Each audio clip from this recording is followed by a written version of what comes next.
Hey pals, long time no see, sort of. Every video you've seen from me this year was filmed last year. Basically, in December, I doubled up all of my non-writing work so that I could clear up January for just writing. So last month was my first full-time writing month. I did this because I wanted to finish my novel.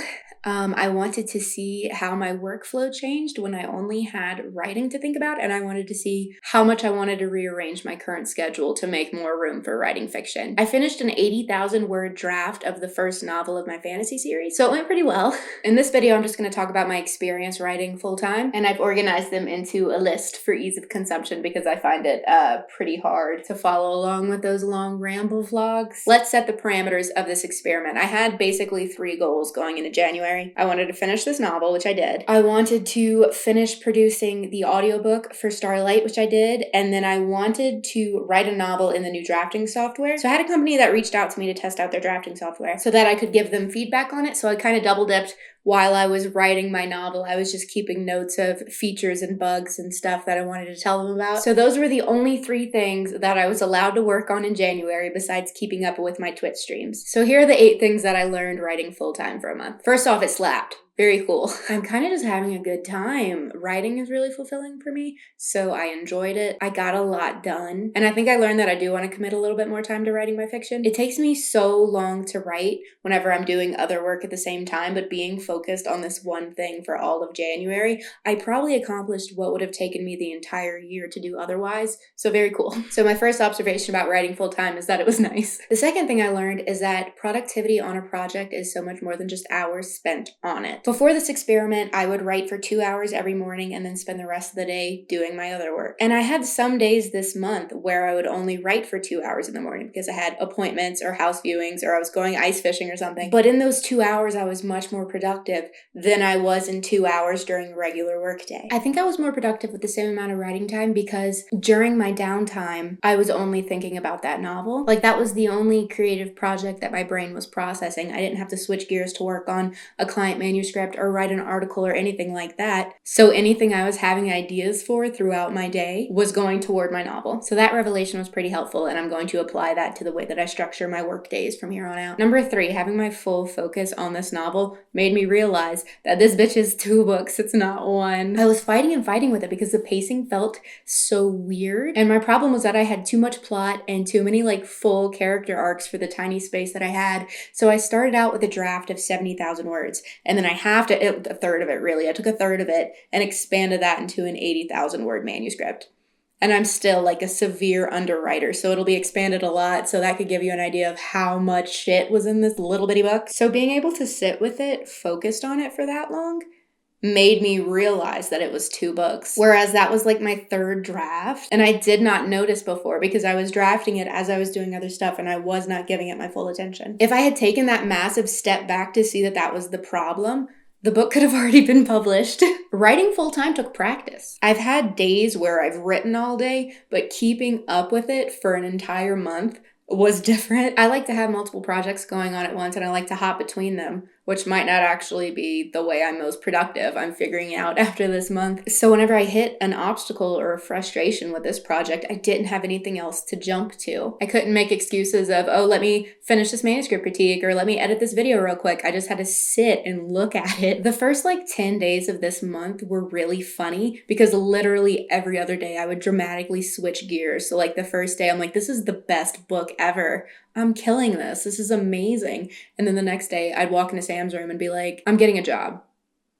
There's a social media company down the street. I'm going to go apply. They're looking for window cleaners. I can start at the bottom. And he'd be like, why? And I'm like, because I'm a terrible writer and my book is awful. And he'd be like, Hannah, no. And then I would just lay on his floor and stare at the wall for 20 minutes. And then the next day I was like, this is the next great American novel. If you tracked my mood, the days would look like zebra stripes. But then it evened out, and some days were a little better, some days were a little worse, but I got much more consistent, and if I was having a bad writing day, I just figured it out.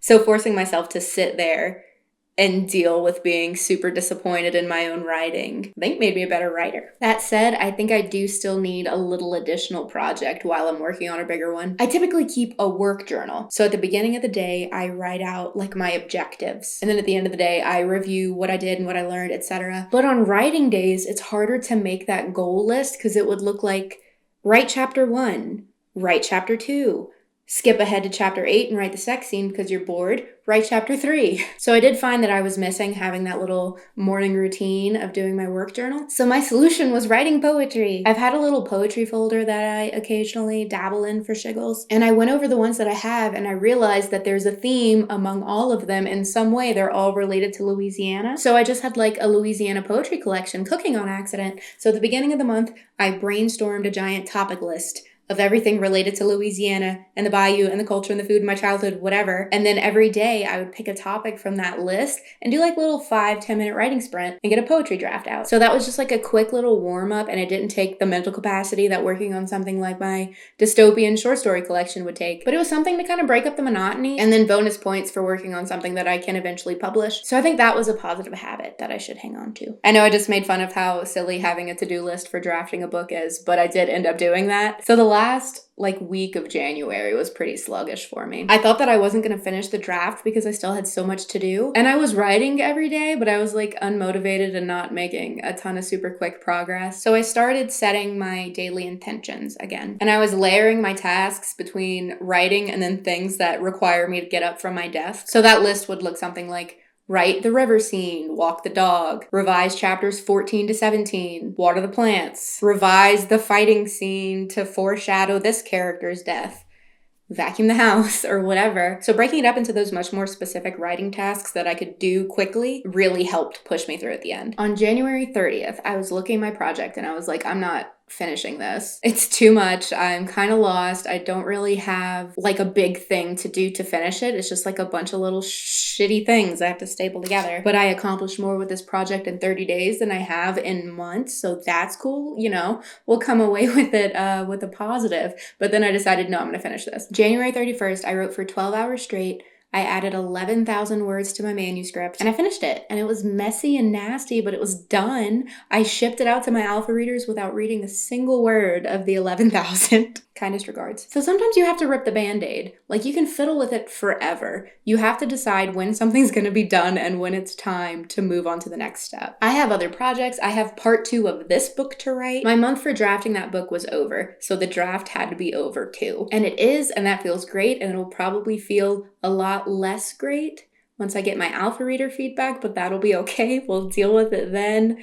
It's done. So at some point you have to decide, when is my deadline and when am I going to stop messing with this? Number 8 was a really unexpected benefit. So my November was so sluggish and monotonous and I was just done with everything. Nothing was a good time anymore. It was bleak. And then on December 1st, actually, Tim had mentioned how he produced all of his videos in 1 month and then left the whole month for writing his book. And I was like, that's smart. I should do that. Thanks, Tim. I don't think I told Tim that. He inspired that. But having those month-long goals was really good. So in December, I was like, I need to get all this work done so that I can free up the space in January to finish my novel. And then in January, I was finishing the novel. I make monthly goals and quarterly goals and annual goals and stuff like that. But I've never been focus on this one project for several weeks at a time. And that really worked for me. I felt like I was being really productive. I felt motivated to finish stuff. And it worked out. So I guess I'll keep doing that.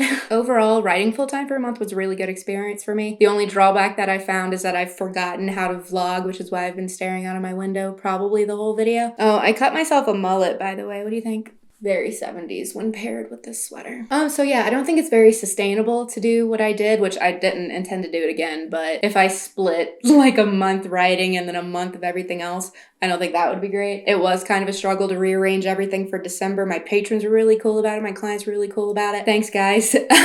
Really had to haul ass in December and January, so that's not something I'm gonna do again. I mean, maybe I'll do it again, but I'm not gonna do it regularly. So this month, I'm trying to fit as much of my non-writing work into the first week of February as I can, and then I'll leave 1 day a week to do anything that needs to be done that week that I maybe didn't get to. And then I'll have the rest of the month for writing. Part 2 is gonna be ready so fast. I'm probably still gonna start all of my mornings by drafting a poem. I've developed the skill of just pushing through a writing day even when you're having a terrible time.